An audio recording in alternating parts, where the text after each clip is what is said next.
Today's episode is sponsored by Bayer, eco-cleaning products for your home.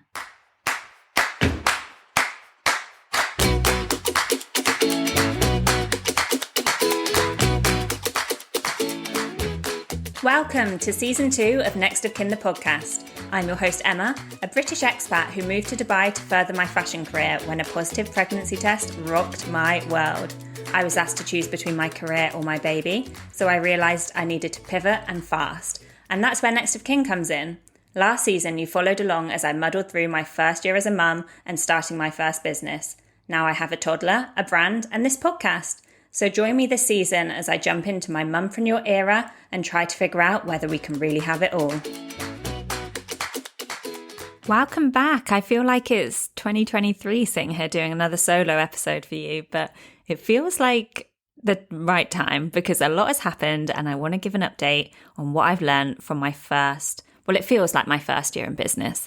I launched the brand in October 2023, but I don't know if anyone else in Dubai feels like this, but for me, the year starts in September and ends in June.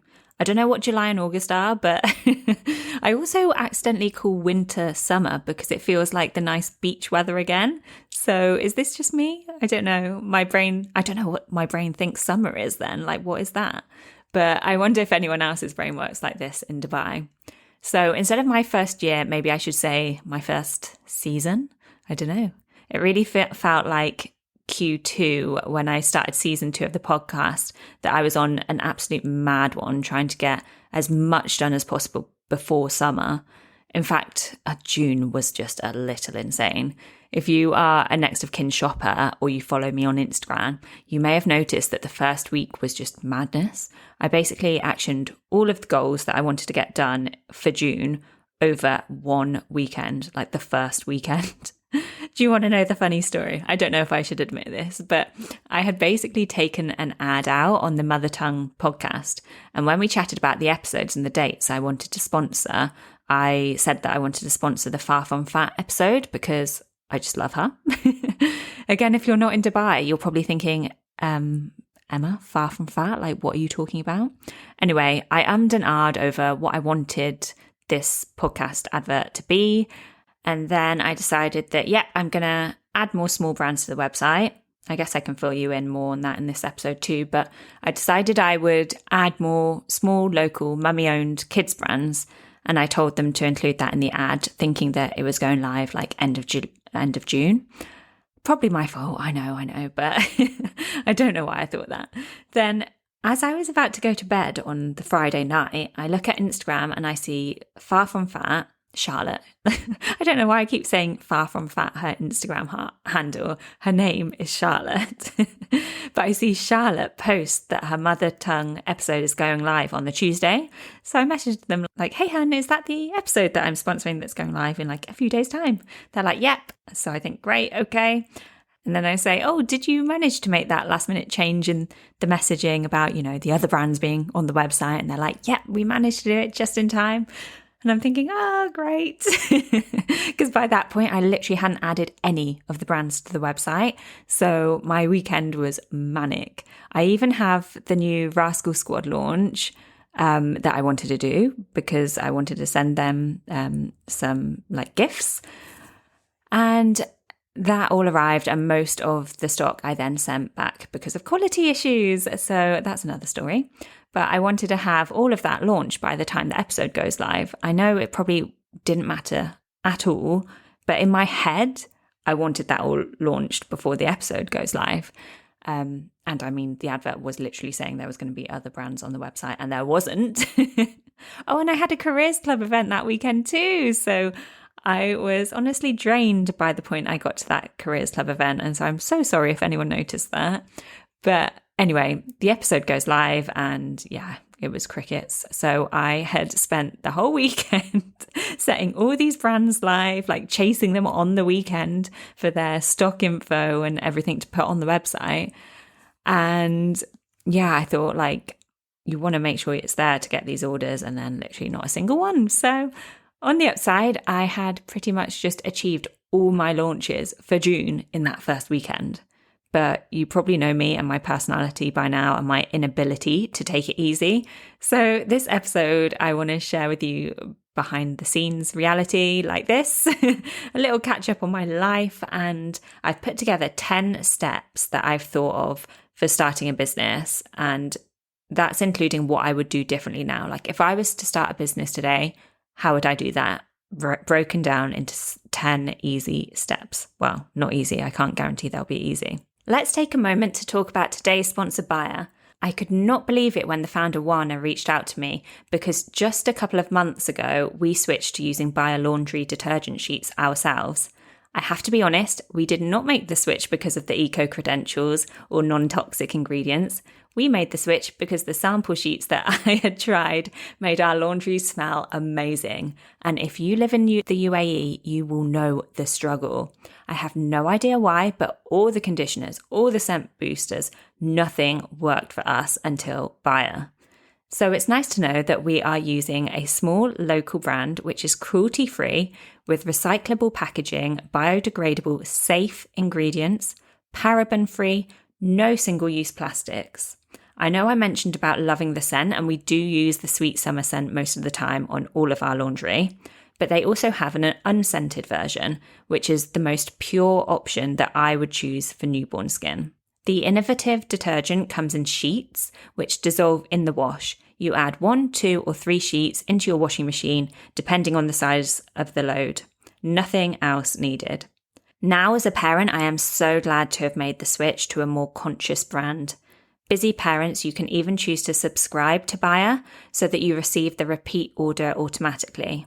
For more information, check out the links in the show notes. Order today from buyer.life. That's BAYA.life.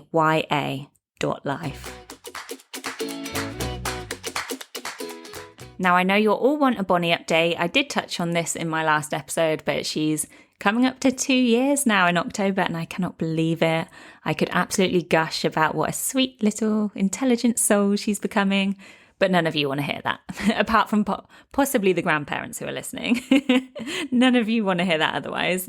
If you listen to season 1, it was all about me not getting any sleep and her not taking a bottle, and she's still totally that girl. I did find, though, that from 20 months, things felt easier. She's very communicative, is Bonnie, so I think a typical girl in that respect, and that definitely helps. And do you all remember Natalie Robinson? We did an episode together that you may have listened to, and she told me that 20 months is the point where it all gets easier and you'll suddenly think about baby number 2. And I was like, yeah, whatever. But I'm not going to lie, I found myself saying to Rich, literally when she turned 20 months, like, maybe we should have another baby. Not now, don't worry, do not put me on baby watch. We have got a hell of a lot to sort out before then. We are years away from it. But I have to admit, I did say it, I did think it. So Natalie was totally right, and I really love this age. One major change that we had this year was childcare. And I really was never fully comfy with the nanny situation. In fact, I probably wouldn't have had one if it wasn't for the fact that I needed to get one to go back to work, which you all know lasted for all of about 6 weeks. And I have to be grateful because I'm sure that without her, next of kin just wouldn't have happened. But yeah, I was never happy. I was never comfortable with it. And Bonnie definitely wasn't either. So I was quite relieved when she quit in March and we decided to send Bonnie to nursery 4 mornings a week. And yes, I did go with 4 because I couldn't face 5. So Fridays are now my mummy and Bonnie day. I'm not going to lie, I still worry about whether it's the best thing. The settling period was horrible, honestly, it was. But now she absolutely loves it. And I found that as soon as I was like, right, that's it, we're not doing this anymore, that's when that week she was like asking to go to nursery. So I'm pretty sure now that I get the same, if not more work done when she is at nursery for those 4 mornings a week than I did when I had a full-time nanny.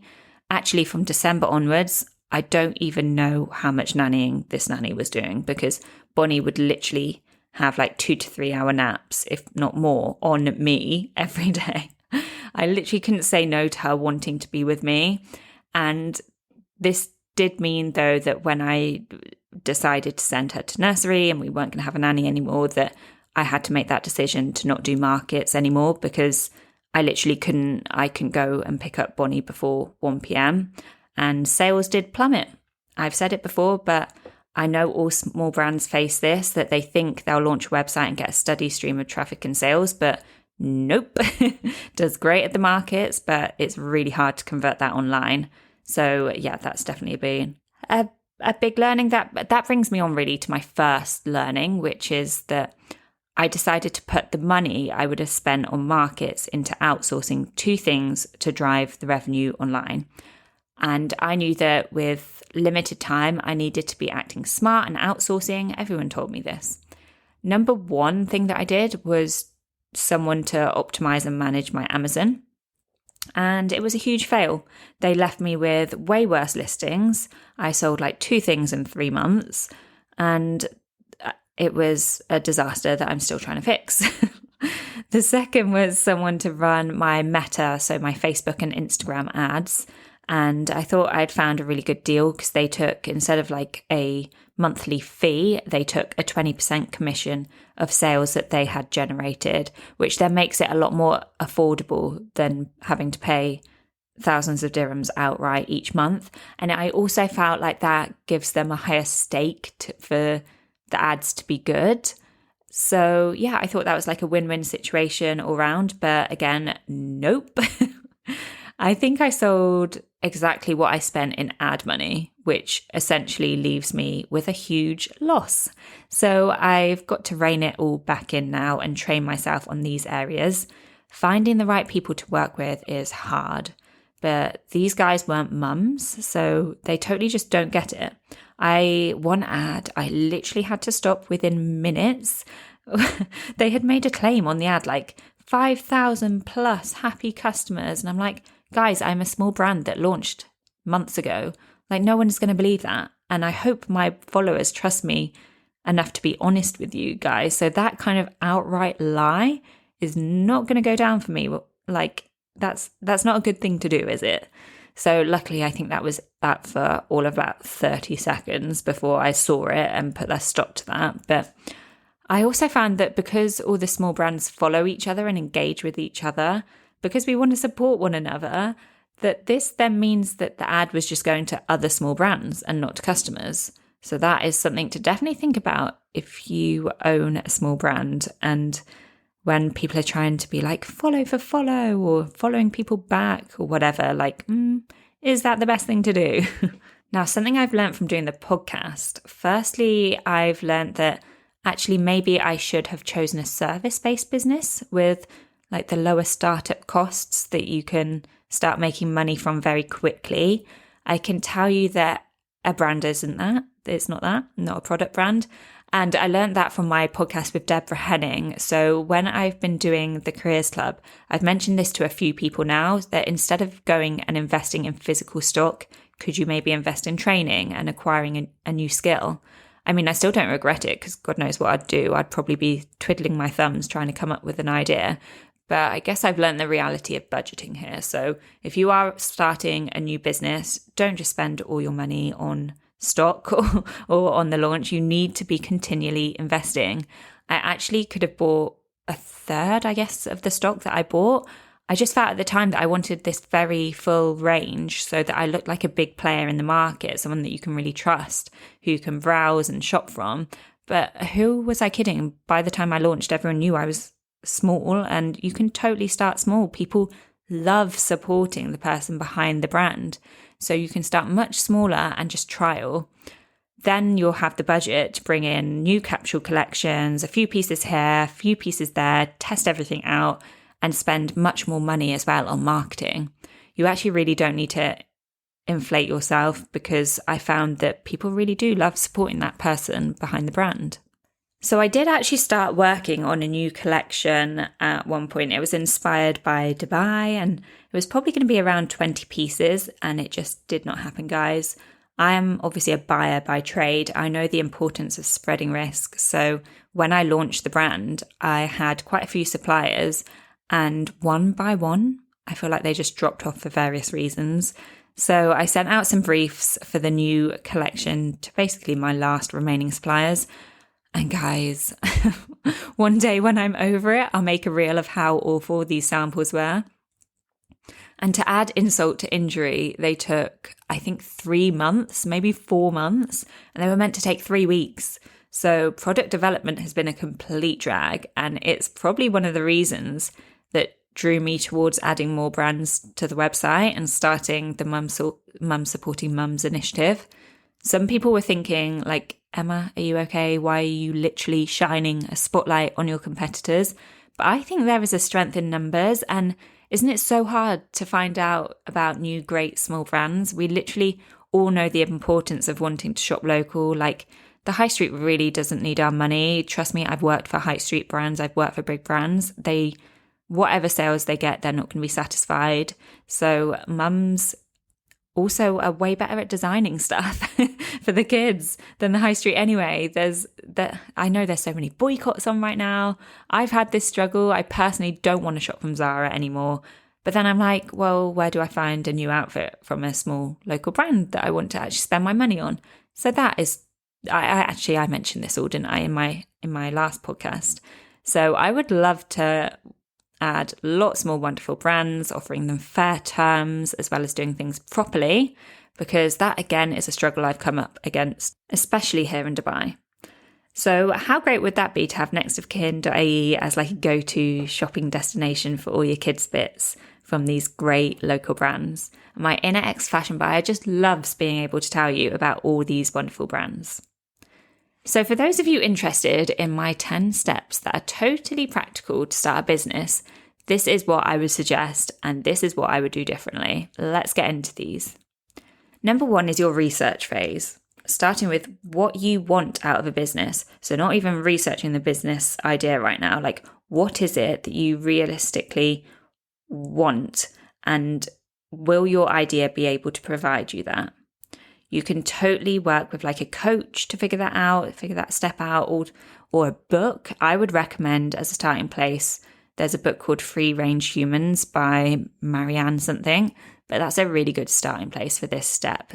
So step 1 of the research phase is your end goal, what you want out of it. And then step 2 in your research phase also needs to include then your competitors. Is there really a gap in the market for you and also your customers? I did surveys, and I also did 2 online focus groups with my target customer, and people are really willing to help. Just make sure you're asking a good group who aren't maybe as invested in you. Like, don't just gather your mates who want to tell you that all of your ideas are wonderful and to just go for it, babe. Like, that's not useful for you. You want really impartial people here. It was actually at this stage I decided to definitely go for the name Next of Kin. Not because everyone loved it at all, but it was so divisive in these focus groups. Some people were really like, no, I do not like that. Whereas others absolutely loved it. And none of the other names that I put in that, I mean, I was already probably quite wed to Next of Kin, but none of the other names got that kind of reaction. So I thought they're like, well, it seems like you'll definitely remember that now. Okay, step number 3, I'm going to sort of group this all together as your business plan stage. Don't switch off here thinking, I don't want to do that. That's really boring. I don't need one. Just find a template online. Use this to guide your research, your planning of how you're going to execute it, and also like the money side of things. How much can you invest? And please do some calculations to figure out if all the costs even make sense. Like, is this going to be profitable? Number 4 is the name and the logo. And I've got to put it up here quite high in my steps because that's what makes the concept feel real. And you can totally change it, but there's something about getting that done. And let's be honest, probably opening an Instagram account as well, that then makes it feel real and motivational to keep going. Now, what you really need is like a whole branding pack, not just like a dodgy logo off Canva. So have a look online. This includes your logo, of course, but also a color scheme, a tone of voice, fonts, icons. So you might want to pay someone to do this for you to get it looking really professional. I must admit, I can spot a Canva logo very quickly because they look like the ones I've tried to do myself. So yeah, go and have a look. Maybe you want just a placeholder logo for now that you can totally just do off Canva. But yeah, if you can't do it super professionally, you might want to get that done at some point.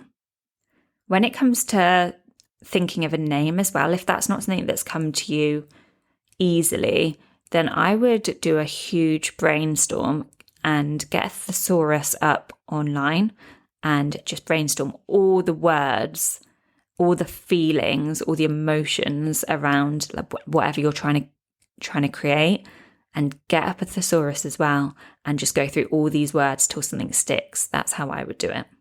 Okay, step number 5. Maybe this is part of your business plan, but the legalities. So if you're in Dubai, your trade license, this is what I would do first. First step, DED Cafe. It's in Jumeirah, and you physically go there and you can go and see if you can get a license for what you're trying to do from there. These tend to be your cheapest options. So if you can't go with that option, then your next step, I want you to contact 3 different PROs and get their suggestions. Let me put 3 in the show notes as well. These are my suggestions. But if they're all coming back with the same answer to you about what license you need, then you can be pretty sure you can go with that.